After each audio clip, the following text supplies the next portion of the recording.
This podcast is intended for investment professionals only. All investing involves risk.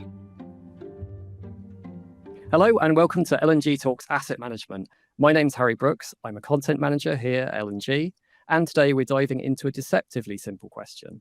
Are growth strategies anti-value? It's a topic that's been debated for decades, and our guest today brings a fresh perspective as well as plenty of quantitative rigour. Joining us today is Ayah Habboub, an index researcher in our index solutions team, who has recently written an article that challenges the conventional thinking on growth and value investing. Ayah, welcome to the podcast. Before we get into the meat of your research, can you tell us a bit about yourself, your background, and what drew you to this topic? Yes, thank you, Harry. So I've been part of the index solutions team here at L&G for nearly 3 years, working on research and development for a diverse range of investment strategies across equity and fixed income indices. Recently, we launched a suite of style factor indices, including a value factor strategy. While working on the value factor, I started exploring growth strategies in order to complement this suite of indices.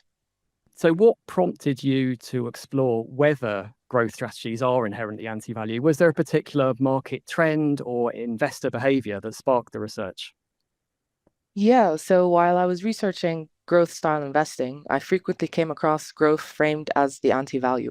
For example, when looking at the existing market landscape for growth, index providers tend to treat value and growth as opposites by bucketing the two at opposite ends of the spectrum.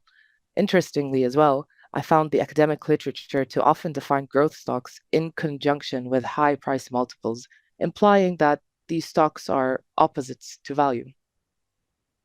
Got it. Well, having read your article, of course, I know that the answer isn't as black and white as the literature might suggest. Can you walk us through some of your headline findings and what should investors take away from your research at a simple level?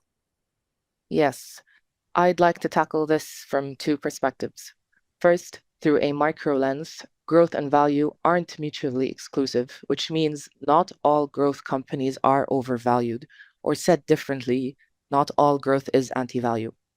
Second, through a macro perspective, performance between growth and value may differ across different stages of the market cycle.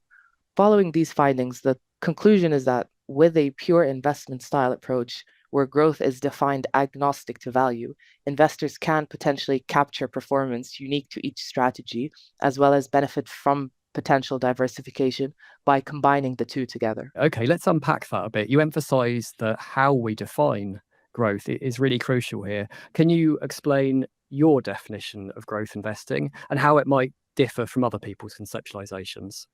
Yes, so to be able to answer the question, is growth anti-value, we first need to know what growth is.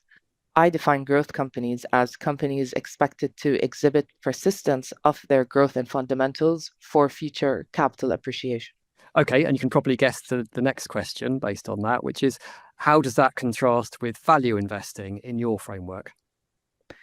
The L&G value framework is based on companies that are quote unquote cheap against their fundamental metrics. This framework is based on companies' market valuations versus their intrinsic value. The way the growth framework compares to value here is that growth stocks are assessed irrespective of their valuations. Okay, one of the insights in your research was around sector allocations. I'm interested in how you worked out historical sector allocations of the two different investment styles and what you discovered in terms of sector exposure. So, in terms of the historical sector compositions, we see that changing over time for both strategies. Technology sector, as an example here, was the majority of the time overweight in the value portfolio compared to the growth portfolio between early 2000s to late 2012. We see that shift from 2012 onwards. On the other hand, exposures to cyclical sectors tended to be more varied. We conclude here that the evolution of the sector allocations within growth and value strategies is likely influenced either by market cycles or long-term structural trends within industries. That makes sense. So you also mentioned that there's an overlap between growth and value portfolios. What does that tell us about how these strategies might interact with one another? The overlap is quite revealing here. It indicates to us that these styles aren't opposites, that there exists a pool of stocks that are both undervalued and growing, and it implies that some growth is expensive and some growth isn't. Okay, let's talk valuations. You argue in your piece that growth stocks aren't always expensive and expensive stocks aren't always growth. Can you give us an example, perhaps, that illustrates this? Yes, I'm going to focus on the US tech sector here as an example. We generally see the sector is underweight in the value portfolio in recent periods. When we take a closer look at the individual securities within the sector over the same time period, we see examples of undervalued stocks that rank high on both growth and value. So there is evidence of growthy and cheap stocks here. Similarly, expensive stocks aren't necessarily growth stocks.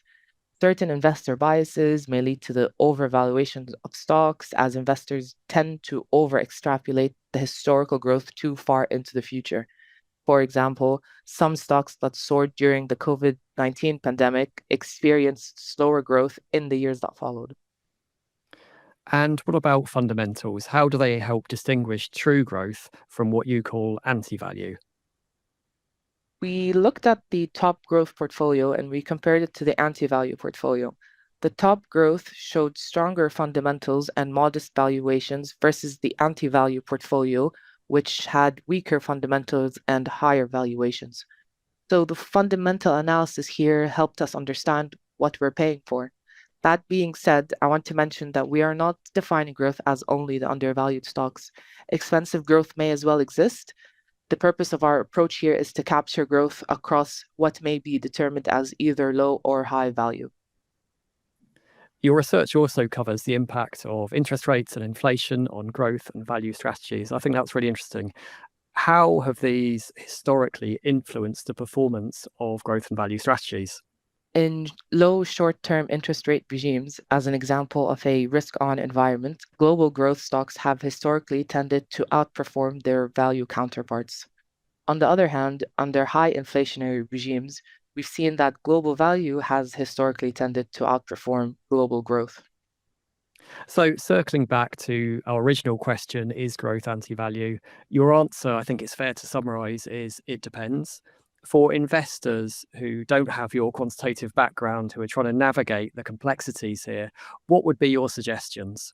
I would suggest adopting a pure investment style that is agnostic to other factors when designing the growth strategy, because by doing so, investors could widen their opportunity set of investable growth stocks, creating more robust growth strategies and potentially benefiting from portfolio diversification with a multi-factor approach.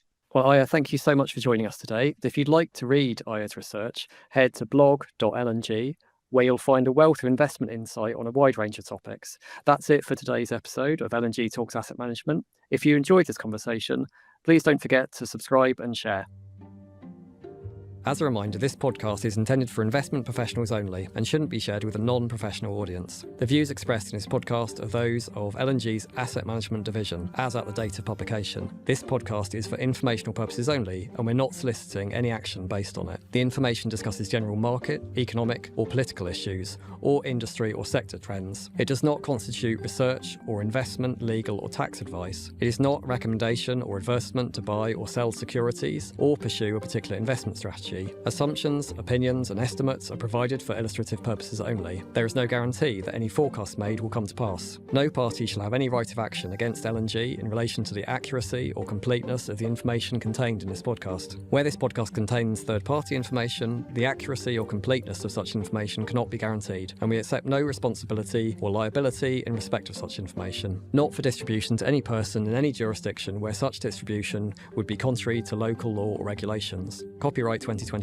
Legal and General Investment Management Limited is authorised and regulated by the Financial Conduct Authority. Unless otherwise stated, references herein to L&G, we and us are meant to capture the global conglomerate that includes, in the European Economic Area, LGIM Managers Europe Limited, authorised and regulated by the Central Bank of Ireland as a UCITS management company pursuant to European Communities Undertaking for Collective Investment in Transferable Securities Regulations 2011 as amended, and as an alternative investment fund manager pursuant to the European Union Alternative Investment Fund Managers Regulations 2013 as amended. In the USA, Legal & General Investment Management America, Inc., a US SEC regulated investment advisor. In Japan, Legal & General Investment Management Japan, KK, a Japan FSA registered investment management company. In Hong Kong, issued by Legal & General Investment Management Asia Limited, which is licensed by the Securities and Futures Commission. And in Singapore, issued by LGIM Singapore Pte Limited, company registration number 2022318766W, which is regulated by the Monetary Authority of Singapore. For full terms and conditions, please visit our website. To find more content, you can check us out on LinkedIn or on our website.